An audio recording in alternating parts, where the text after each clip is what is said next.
பௌர்ணமியை முன்னிட்டு மயிலாடுதுறை அருகே உள்ள வள்ளுவர் பாலமுருகன் ஆலயத்தில் காவடி திருவிழா நடைபெற்றது.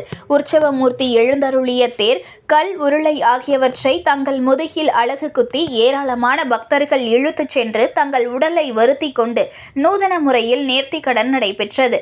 வெளிநாட்டவர்கள் உள்ளிட்ட ஏராளமான பக்தர்கள் தரிசனம் செய்தனர். மயிலாடுதுறை மாவட்டம் குத்தாலம் தாலுகா வள்ளுவூர் வளையாம்பட்டினத்தில் அருள்மிகு ஸ்ரீ பாலமுருகன் ஆலயம் உள்ளது. பிரசித்தி பெற்ற இக்கோவிலில் சித்ரா பௌர்ணமி விழாவை முன்னிட்டு 41ஆம் ஆண்டு மகோத்சவ விழா கடந்த 3ஆம் தேதி கொடியேற்றத்துடன் துவங்கி வெகு விமர்சையாக நடைபெற்று வருகிறது. விழாவின் சிகர நிகழ்வாக சித்ரா பௌர்ணமியை முன்னிட்டு பால்குடம் காவடி திருவிழா நடைபெற்றது. வள்ளுவூர் வீரட்டேஸ்வரர் ஆலயத்திலிருந்து நூற்றுக்கணக்கான பக்தர்கள் அலகு காவடி, பால் காவடி, பால்குடங்கள் எடுத்து வீதி உலா சென்றனர்.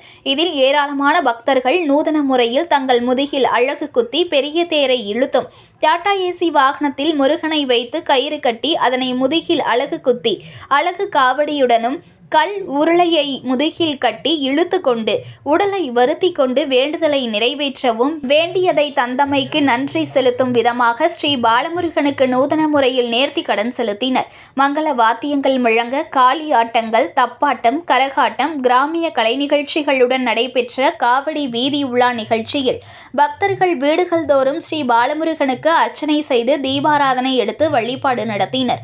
இந்நிகழ்ச்சியில் சுற்றுலா வந்துள்ள ரஷ்யா, கஜகஸ்தான், ஜெர்மனி, கனடா உள்ளிட்ட வெளிநாட்டினர் காவடி திருவிழாவை கண்டு தரிசனம் செய்து செல்போனில் படம் பிடித்தனர். நிறைவாக ஸ்ரீ பாலமுருகனுக்கு பாலபிஷேகம் செய்யப்பட்டு மகா தீபாராதனை நடைபெற்றது.